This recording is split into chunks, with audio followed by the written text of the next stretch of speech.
Hallelujah, praise the Lord. प्रभु का धन्यवाद करता हूँ सुंदर समय के लिए।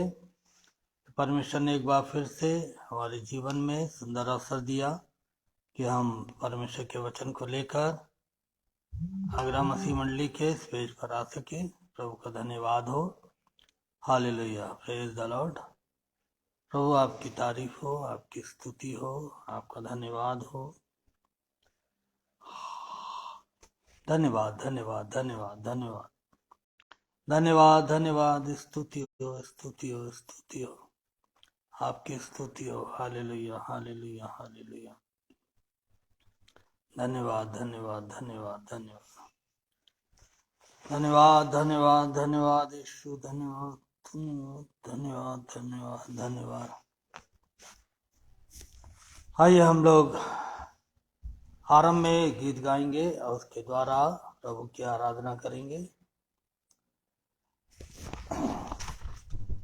तेरे दिल के द्वार पर यीशु खटखटाता, तेरे दिल के द्वार पर यीशु खटखटाता।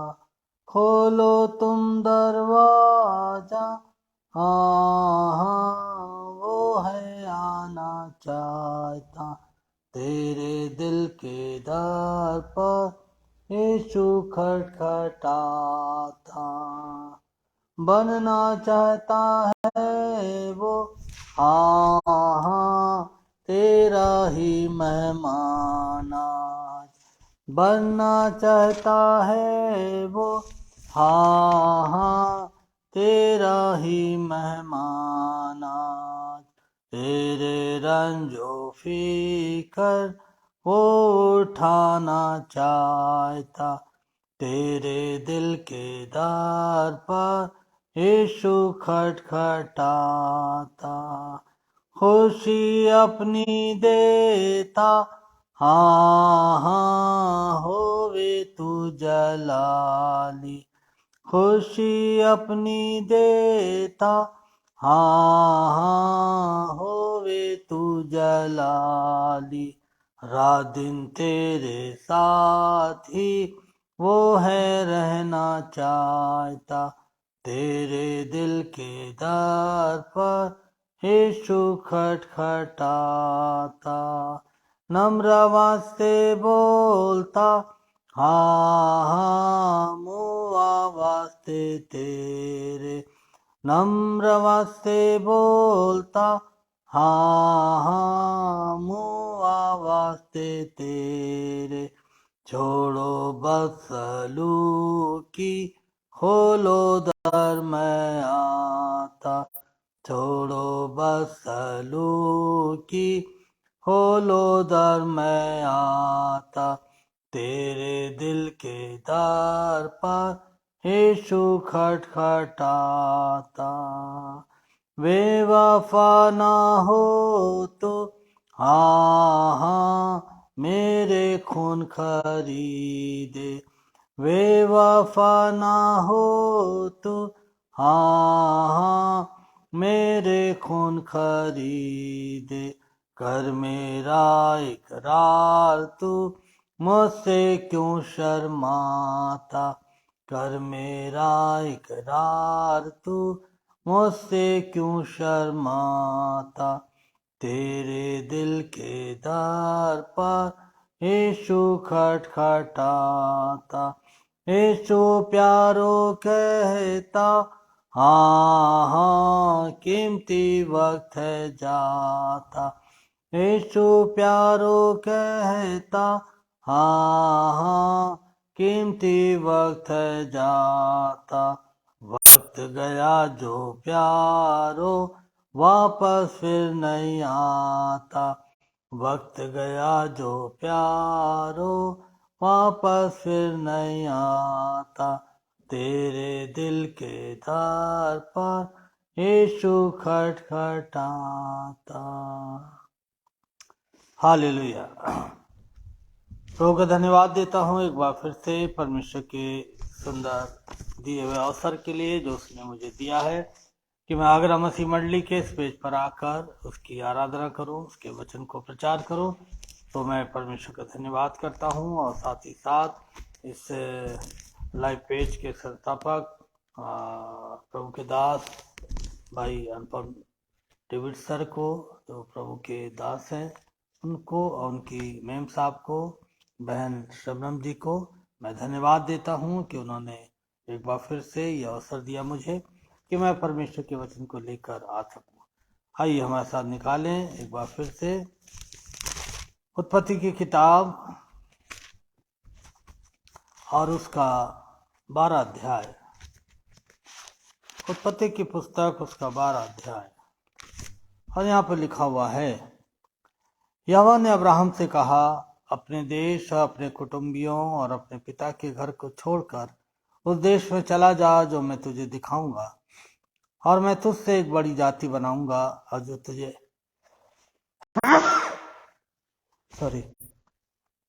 जो तुझे आशीष दे उसे मैं आशीष दूंगा, और तेरा नाम महान करूंगा और तू आशीष का मूल होगा।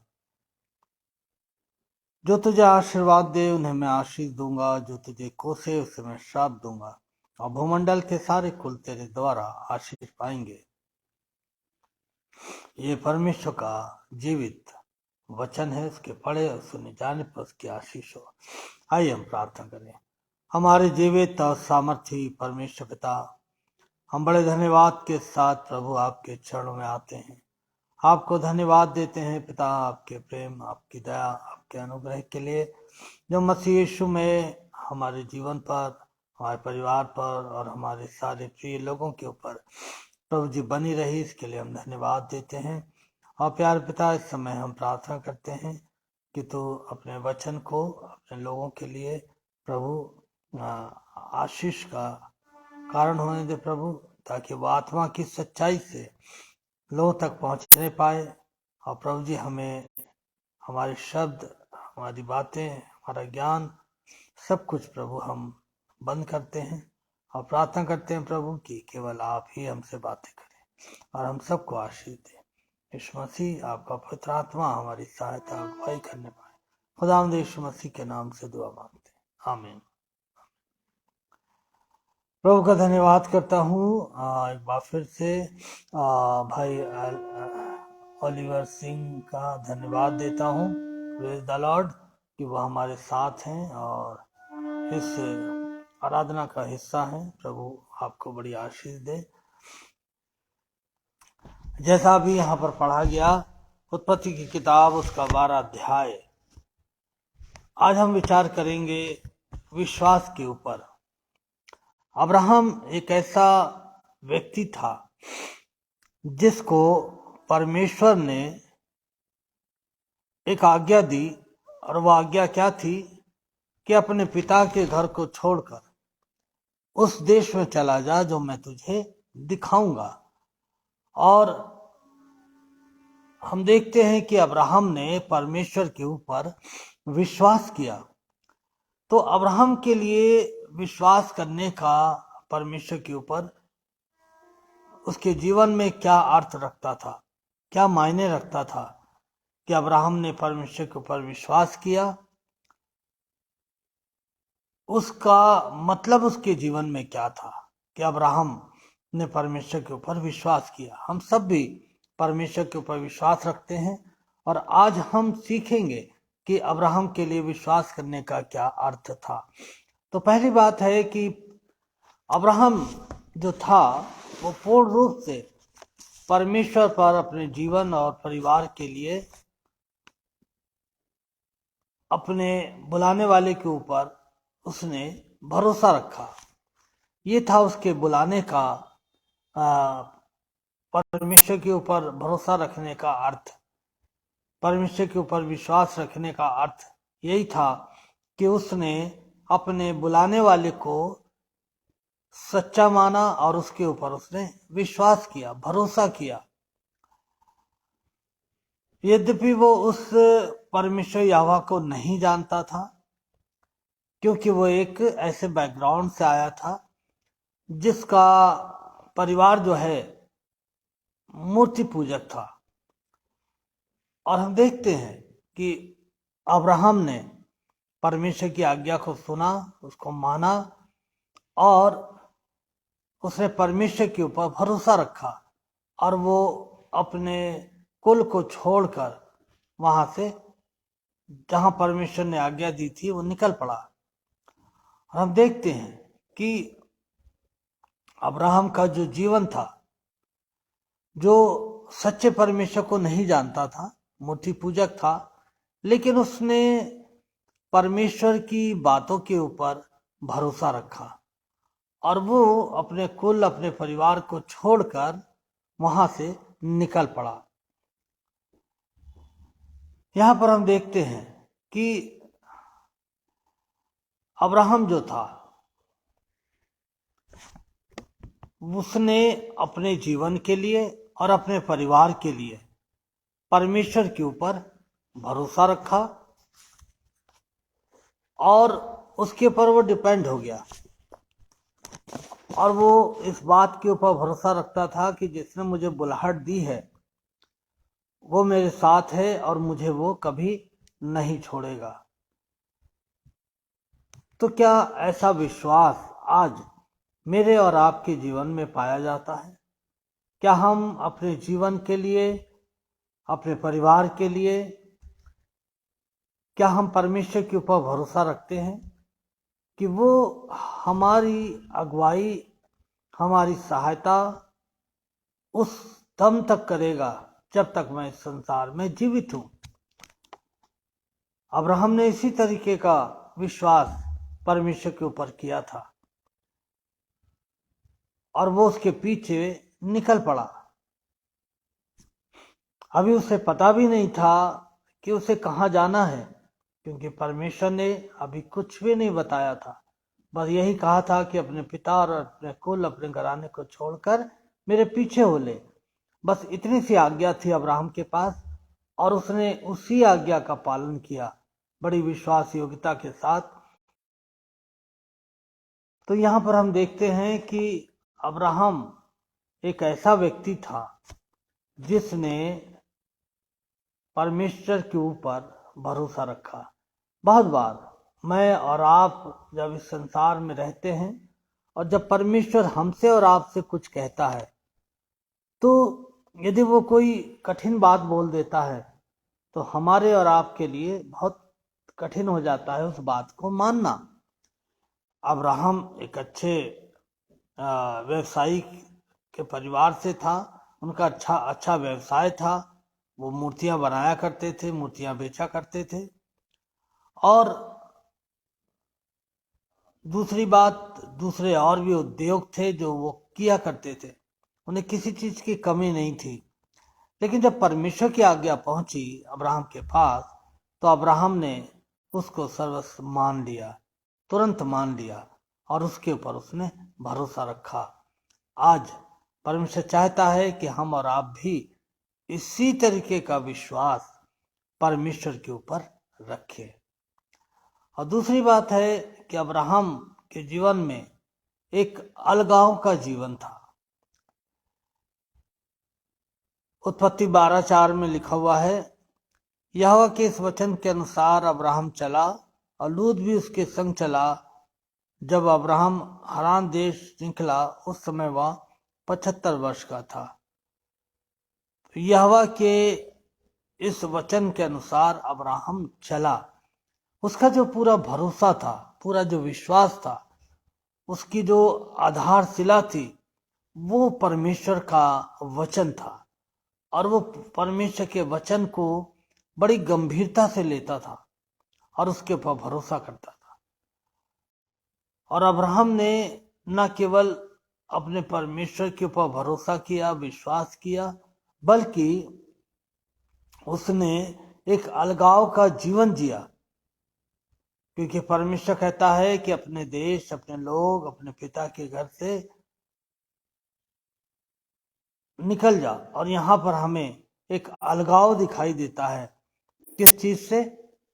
यहाँ पर हमें एक अलगाव दिखाई देता है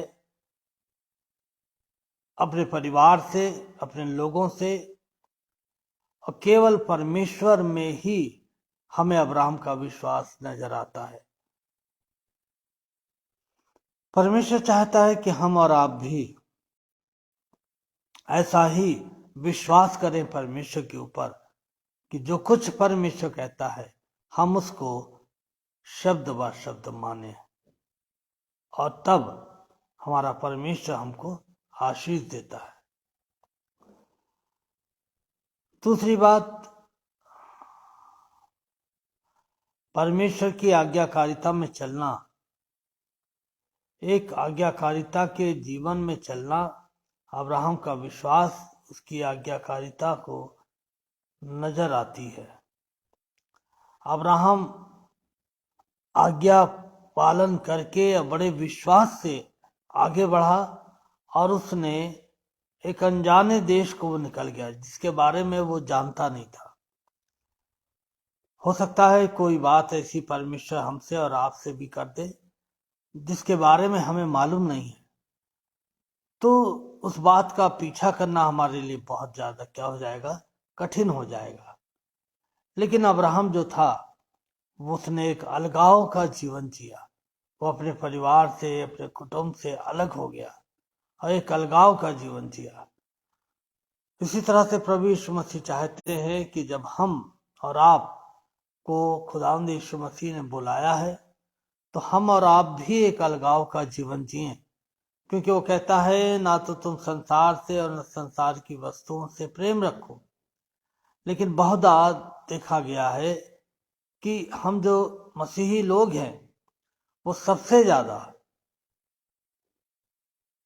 ऊपरी बातों के ऊपर विश्वास रखते हैं और उन्हीं के अनुसार वो चलते हैं।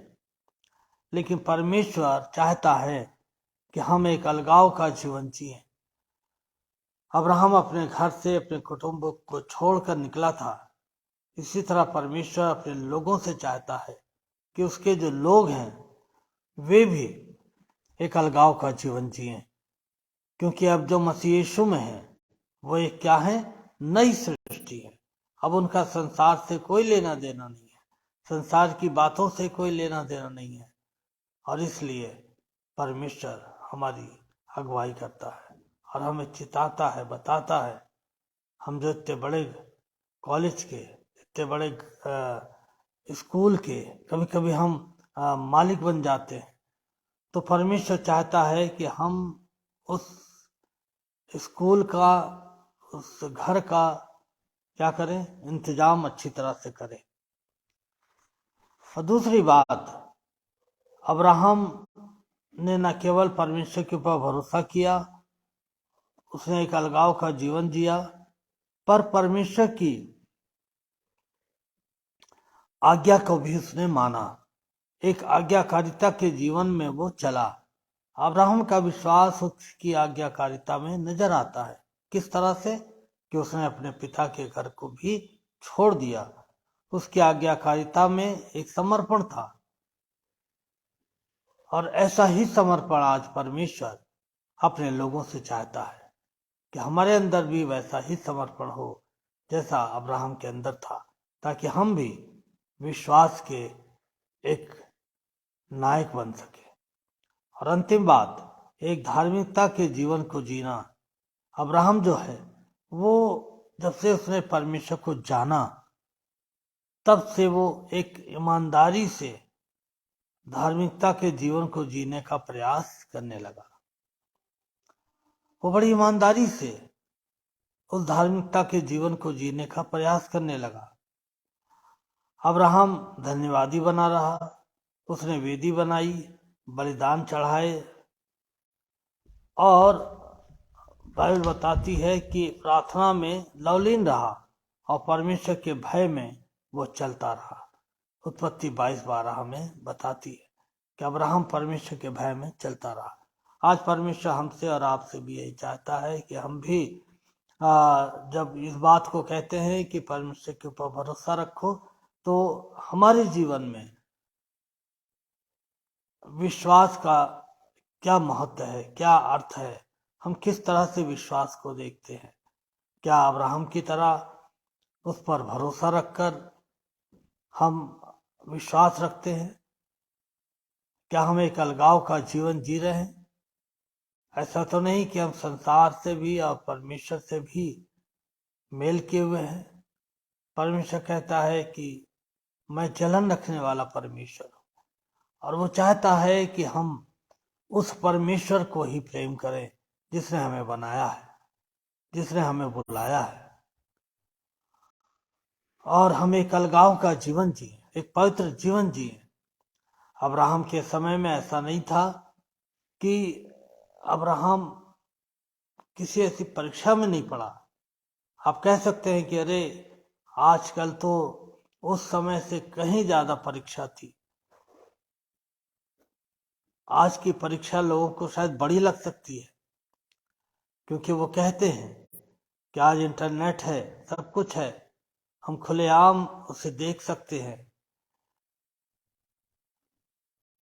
तो मैं बताना चाहता हूं कि अब्राहम भी, जो वर्तमान की परीक्षाएं हैं वो भिन्न है, लेकिन अब्राहम के समय में भी परीक्षाएं थी, और वे भी एक व्यक्ति को परमेश्वर से अलग कर सकती थी। तो अब्राहम के जीवन में एक आज्ञाकारिता थी, और वो निरंतर आज्ञाकारिता के जीवन में चलता रहा, बढ़ता रहा। एक अनजाने देश को निकल गया, और हम देखते हैं कि उसने ईमानदारी से धार्मिकता के जीवन को जीने का प्रयास किया। दूसरी बात, यहां पर हम दूसरी बात देखते हैं कि अब्राहम जो था वो ईमानदारी से धार्मिकता के जीवन को जीने का क्या करता रहा? प्रयास करता रहा, कोशिश करता रहा, और वो उसमें सफल भी हुआ, और उसने परमेश्वर की आज्ञा को माना। एक धार्मिकता का जीवन को जीना, ईमानदारी से धार्मिकता के जीवन में जीने का प्रयास करना। अब्राहम धन्यवादी बना रहा, उसने वेदी बनाई, बलिदान चढ़ाया, और प्रार्थना में वो लवलीन रहा, और परमेश्वर के भय में वो निरंतर चलता रहा। बाइबल कहती है कि वो निरंतर चलता रहा। कभी कभी मसीह जीवन में ऐसा होता है कि हम थोड़े समय मसीह के साथ चलते हैं, लेकिन उसके बाद हम मसीह को छोड़ देते हैं और हम अपने रास्तों पे चले जाते हैं। लेकिन यीशु मसीह एक ऐसा परमेश्वर था जो निरंतर अपने लोगों के साथ चलता रहा। और हम देखते हैं कि ये दोनों, जो अब्राहम है और जो लूत है, ये निरंतर आगे बढ़ते चले गए। परमेश्वर का अनुग्रह अब्राहम के ऊपर बना रहा। ऐसा अनुग्रह दे ताकि हम भी परमेश्वर के साथ ईमानदारी से चल सके, उस पर भरोसा रखें, और एक पवित्र जीवन जिए, और आज्ञाकारिता में परमेश्वर के साथ चले, और धार्मिकता के जीवन को हम जिए, और परमेश्वर के निरंतर हम धन्यवादी बने रहे। परमेश्वर आप सबको बड़ी आशीष दे, और ऐसा अनुग्रह दे हम सबको कि हम सब परमेश्वर के ऊपर भरोसा रखने वाले हों, और निरंतर उसकी आज्ञाकारिता में बढ़ते चले जाएं। आइए हम दुआ मांगें। हमारे जीवित और सामर्थी परमेश्वर पिता, हम आपको धन्यवाद देते हैं आपके जीवित वचन के लिए। और प्रभु जी, प्रार्थना करते हैं कि आप अपने वचन की रक्षा कीजिएगा, इस वचन को हमारे जीवन में बढ़ने दीजिएगा। और प्रभु जी, हमारी प्रार्थना है कि आप सुनने वालों को भी आशीष दीजिएगा। भाई अनपढ़ डेविड सर को, बहन को भी आप आशीष दीजिएगा। हम इस पूरी आराधना को आपके हाथों में सौंपते हैं। ये दुआ बड़े धन्यवाद के साथ यीशु मसीह के नाम से मांगते हैं, आमीन आमीन। आप सबको जय मसीह।